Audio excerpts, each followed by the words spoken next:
Core event sa annual Higalaay Festival sa Cagayan de Oro City nakaplastar na. Lokal nga kagamuhanan, padayon ang pagpangandam aron mahimong bibo ang maong kasaulugan. Ani ang report. Gibutyag karon sa Cagayan de Oro City LGU nga plastar na ang core events sa tinuig nga Higalaay Festival sa syudad. Ang kasaulugan karon tuiga magsugod sa bagong atraksyon sa syudad nga Cagayan de Oro Boulevard kung asa didto ipahigayon ang opening ceremony karong Agosto 1. Sundan kini sa ubang aktibidad sama sa Suroy Sata, a heritage walking tour sa Gaston Park, agro fair, kumbira, dragon boat competition ug uban pa.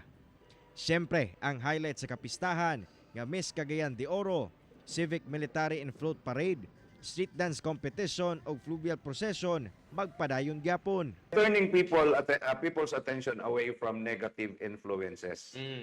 Importante na siya nga imo ma-divert ang mga tao sa panahon sa piyesta kining sa August na kinahanglan mo appeal sila sa kapistahan with at the same time ang number one yun nga atong gilong is ang safety and security sa mga katawan. Sa mong kapistahan, gilauman gayud sa syudad ang pagdagsa sa mga local ug international tourist nga buot mo saksi sa kalingawan. Ang atong mga kapulisan karon, Task Force Oro, and even sa atong mga CDR, tabang na sila ang RTA, tabang kana sila sa mga force multiplier, and also our barangay tanod nga mahimantayon gyud kung unsa ang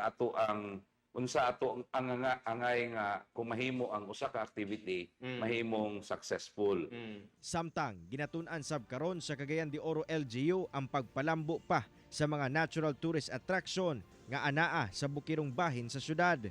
But lahi po itong sa kabukiran. We really need to enrich our tourism spots dito. Since gipang semento na ni Mayor Rolando Clarex, atong mga kadalanan.